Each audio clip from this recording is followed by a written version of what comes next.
KaraokeBooks. Moby-Dick, or The Whale. Herman Melville. Audiobook. Chapter 11. Nightgown.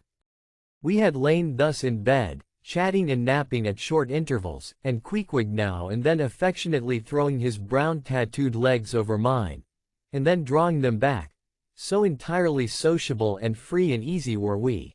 When, at last, by reason of our confabulations, what little nappishness remained in us altogether departed, and we felt like getting up again, though daybreak was yet some way down the future.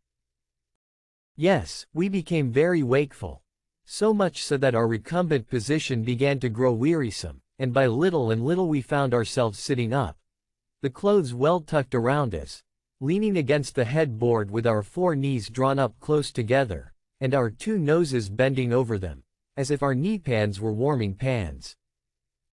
We felt very nice and snug, the more so since it was so chilly out of doors, indeed out of bedclothes too, seeing that there was no fire in the room. The more so, I say, because truly to enjoy bodily warmth, some small part of you must be cold, for there is no quality in this world that is not what it is merely by contrast. Nothing exists in itself. If you flatter yourself that you are all over comfortable, and have been so a long time, then you cannot be said to be comfortable any more.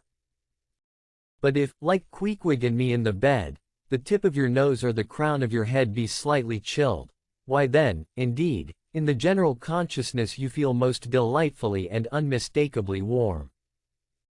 For this reason a sleeping apartment should never be furnished with a fire, which is one of the luxurious discomforts of the rich. For the height of this sort of deliciousness is to have nothing but the blanket between you and your snugness and the cold of the outer air. Then there you lie like the one warm spark in the heart of an Arctic crystal. We had been sitting in this crouching manner for some time, when all at once I thought I would open my eyes. For when between sheets, whether by day or by night, and whether asleep or awake, I have a way of always keeping my eyes shut, in order the more to concentrate the snugness of being in bed. Because no man can ever feel his own identity aright except his eyes be closed. As if darkness were indeed the proper element of our essences, the light be more congenial to our clayey part. Upon opening my eyes then, and coming out of my own pleasant and self-created darkness into the imposed and coarse outer gloom of the unilluminated 12 o'clock at night, I experienced a disagreeable revulsion. Nor did I at all object to the hint from Queequeg that perhaps it were best to strike a light, seeing that we were so wide awake, and besides he felt a strong desire to have a few quiet puffs from his tomahawk.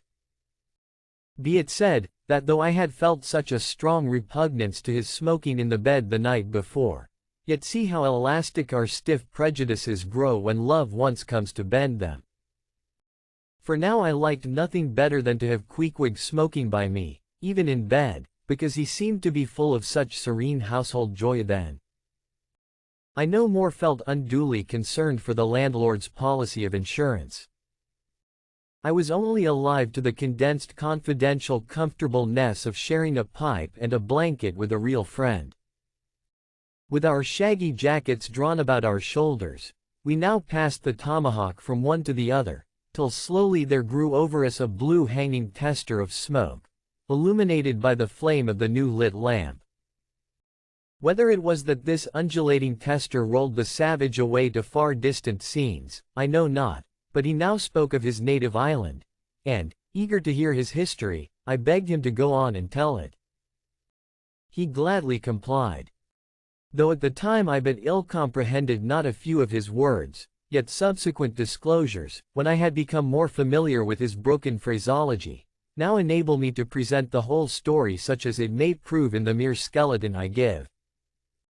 If you liked what you heard, please subscribe to the channel.